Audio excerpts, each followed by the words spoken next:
It's 1983 and you've just bought this car for the equivalent of £65,000 in today's money. But fast forward to now and you can pick up a high mileage, probably pretty rusty example for as low as £8,000. This is the 1983 Mercedes-Benz 280 SL. And I think it might be one of the coolest old money bargains you can buy. Which raises an interesting question. What is it about this era of Mercedes engineering that allows a car to survive 4 decades of use and still feel like it's just getting started? Hello ladies and gentlemen, and welcome back to Dipstick for the first episode of They Gave Us the Keys. Today we have got something seriously classy. This is a Mercedes from the era where they built things with total unerring confidence. No gimmicks, no fake plastic vents, no ambient lighting trying to convince you that it's premium.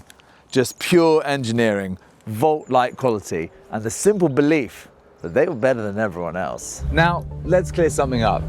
This isn't the big boy hero spec V8. If you wanted maximum flex in the early 80s, you went for the 380 with the V8 or the flagship 500 SL, also with the V8. This is the more understated 280 SL.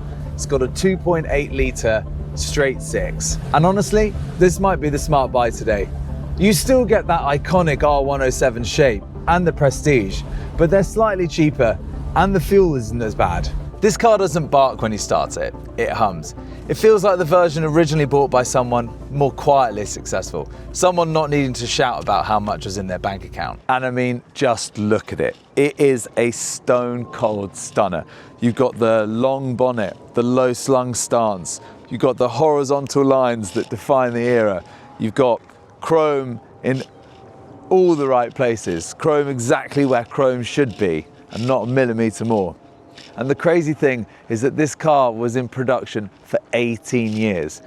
Mercedes launched the R107 in 1971 and they didn't stop making it until 1989, which in car terms is an absolute eternity. And that's basically because the shape was so good it refused to go out of fashion. It just has a presence that's only got better with age. I mean, this is 40 years later and it still looks like it should be parked outside a 5-star hotel on the French Riviera. And when you're cruising with the roof down on a day like today, I get it. Doesn't really get much better. Got the wind through my hair, sunshine on my neck, and I've got this lovely panoramic view over the bonnet.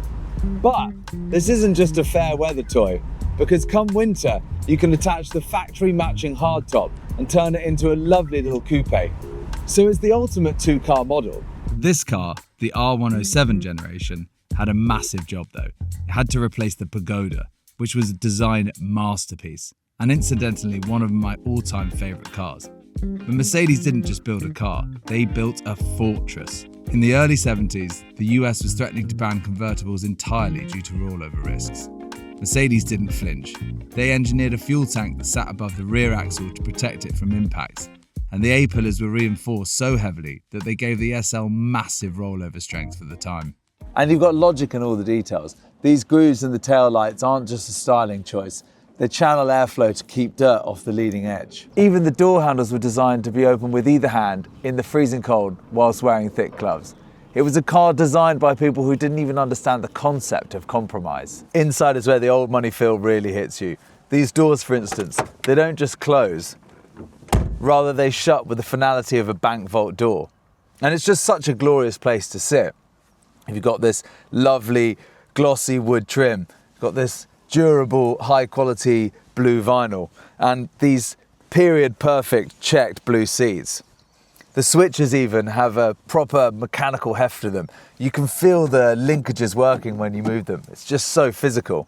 It's an interior that doesn't demand your attention, but my God, does it get it. Under the bonnet is the M110 engine, a 2.8 litre twin cam straight six. It's very smooth, it's very refined, and actually suits the SL's character perfectly, because this was never meant to be a raging sports car.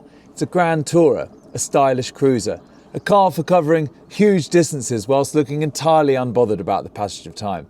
And people still take these on massive road trips, with minimal issues. So what's it like to drive?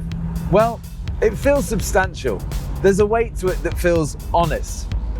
It's almost like you don't drive an SL, you pilot it. Modern cars are constantly trying to impress you with modes and features, This thing doesn't need to. It just feels expensive. There's no drama for the sake of drama.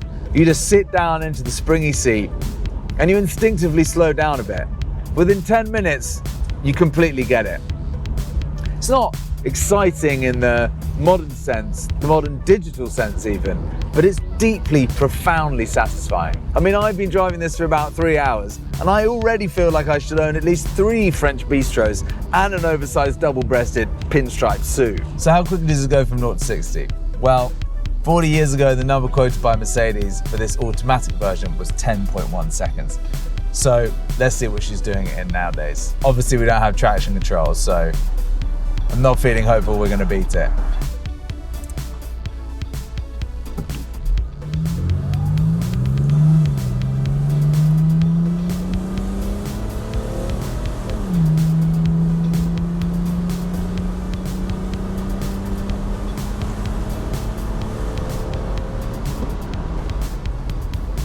Whew, just made it.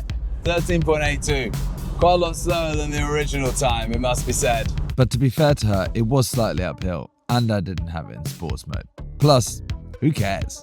So if you're looking for an R107, is the 280 SL the one to buy? Honestly, maybe. The V8s get the magazine covers, and usually I'm the first person to say, buy the biggest engine possible. But the 280 has a balance that the V8s lack. The front end is lighter, the engine is bulletproof, and you get the exact same iconic silhouette. The values? Well, they're a bit all over the place. A high mileage, probably quite rusty one can go for as little as 10k.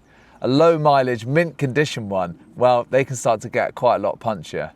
But as a way to feel like $1 million, well, the R107s deliver that and more. Thank you very much for watching. Please hit like and subscribe, and we'll see you in the next one.